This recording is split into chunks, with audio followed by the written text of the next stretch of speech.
ThaBoxingvoice.com, here in association with FightHype.com with John David Dazn. How are you, man? I'm doing good, brother. How you doing today? I'm good. I'm like you. I just recently moved to Florida in January, so I'm enjoying the weather. Okay, that's good. So, who you have on the card? I'm sorry for not knowing. Evander Holyfield. Wow. Okay. Great. The star of the show. That's right. So some of my questions for him are obviously the same for you. Why take it on short notice?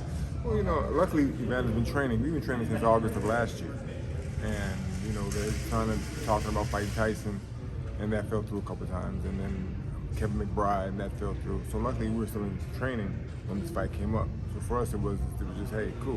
It fell right in the place for us. And Evander said, okay, why not? We've been working for a year.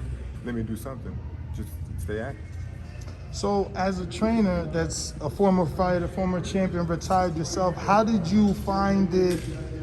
Like, where do you find the mental space to say, okay, I'm going to train Evander where some people want him to stay retired? Yeah. Well, first of all, it's something he wants to do. And as long as his heart is in it, then I'm down for it. Evander takes care of himself all year round. And so for me, it wasn't so much coming on, I'm going to teach him something new. Listen, Evander's done it all. We come from the same year, 84 group, the Olympic year. So for me, my thing was to get his muscle memory back and make him do things that he once did the best that he can now. And it was easy transition for us because he knows the game, and I don't teach him anything new, just show him things to remind him of what he used to. And that made my job easier. So, to fight at this stage of your life and career is not a thing that most people should do, but a gentleman like himself, it's what he does best and what he loves. And it's not a world championship fight, so but it is a fight, and it's 2 minutes. So if he gets hurt, it's unlikely, but anything in boxing is possible. But for him, he stays in good condition, and for 58, he still carries that punch. He can punch at this stage of his life. So. And his opponent, he's what he is, but he's not a boxer. And he's in a different world come Saturday night. So it'd be an interesting fight. Now, you've trained many different fighters, many different ages. Where exactly is Evander ranked with some of the younger fighters? What do you have to do as a trainer because he's an older fighter? How much are you dialing back, or are you just dialing back on certain strength and conditioning but picking up on different boxing technique? Very good question. What I do is, on the boxing, I pull back somewhat because I'm not trying to kill him. He's older, and people have to realize. Like I said, a lot of so-called trainers, not teachers of boxing, they get in with him. They want to make a name, so the first thing they want to do is try to push him super hard. Well, at this stage of his life, that's not necessary, and you shouldn't do that with him. So we took small steps, just get him where he needs to be at that point. So come fighting that, he'll be sharp. And so for me, I just took my time with him, and I looked at him and kind of surveyed what he was doing, and then I took it from there and I pushed him to a degree. I might pull back some days, but I never went full tilt with him because he didn't need that at this stage of his life. Now, is this the biggest name fighter you've had since Kovalev? Yeah, actually, he's a legend, right? He's the biggest name fighter I've had before. So, I've dealt with Bernard, Sugar Shane, a lot of different guys, but this he surpasses all of them. Yes. He is a legend. Yes, he is sir. a legend. Yes, sir. Now, for Victor Belfort, do you think he's a little bit crazy taking this fight? Because Oscar, even if Oscar came in at 200 or 197, he's always been a career like lightweight. He made some bones at 47 and 60, but Evander, cruiserweight, true heavyweight. Well, the beauty of this fight for us is, it's like you just mentioned. He has to move up in weight. As before, he had a smaller fighter who doesn't punch like Evander. And like I got to go back to, that's the last thing to leave. A puncher is his punch, and Evander has a tremendous punching power. So for us, the way I look at Can it, we turn away so that we don't pick up that outside noise? For us, I just feel that we're in a better position because at one time you were training for Oscar, who's going to move around the ring. Now you got a guy that's going to stand right in front of you. Exactly. And you're not a boxer, so what are you going to do? I mean, first of all, boxing is a true sport.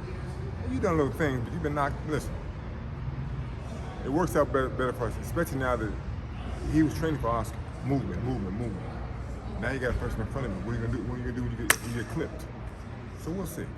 So again, I want to go back to the conditioning and the boxing aspect as it from a trainer standpoint. Like, how do you know, I guess, when you're doing pad work? Do you just do it normal? Do you do the normal 3 minutes that you would do, or are you gradually working with him because of the age, or is he just a superior athlete where the age really hasn't come into play, so to speak, in training? No, what I do is Evander is what I do with all fighters. We start camp and we go up and we climb that mountain, and then once we get to the top, we that peak, we taper off so you don't start going down. You stay right there. So last week and this week we've been tapering off. So when he gets in the ring, he'll be nice and still fresh and ready to go and not be burnt out. So now I think the Tyson versus Roy Jones fight was a very big fight. I think they came back, did 1.9 million pay-per-views. Obviously, Evander and Tyson would be bigger, but where that one fell short was there was no knockout. And I know people in one aspect didn't want one because of their age, but it was Mike Tyson. And that's how I'm looking at this fight. Okay. I know Evander for throwing a lot of punches. He's the type of guy that really stands in front of you and throws punches. So what are we gonna get on fight night? Do we get the old Evander, or do we get a new version of Evander that is gonna outbox this guy to not have to be right in front of him, as you said? We're gonna get a new Evander. Whatever Evander brings to the ring is what we're gonna get. As far as his opponent's concerned, you know, he can punch a little bit. He's like I said, he has no real boxing skill, but he has a little bit of power. Evander's been hit by some big bombers. And, you know, never been knocked out, been stopped a couple times. So, you know, Vitor, I'm not really underestimating him, but I'm looking at a guy who's going into a new realm because he had done MMA fights and he done a couple others. He had one professional fight, and his opponent was terrible. So for him, he's in new water. He's treading new ground. So for us, we have to make sure that Evander's prepared physically and mentally he's always prepared, and just make sure that he just does what he's supposed to come fight night. You know, time will tell. You know, if all the time catches up with him that night, we'll find out then.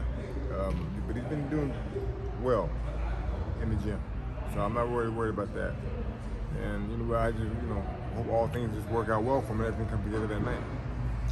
Did you find it hard to find sparring partners for him? Actually, you know, people were like definitely like trying to volunteer their services. You know, no one ever turned them down. They definitely like, yeah, I'll spar with him. So, what age brackets? Because was that a concern that someone want to make a name for themselves? Yeah, but no, we listen before sparring started. Listen, no, listen, you're not here try not to go man now. Put it like that. You know, put in that aspect. No, you're here to give him some work to get him ready to get his, get that muscle memory back.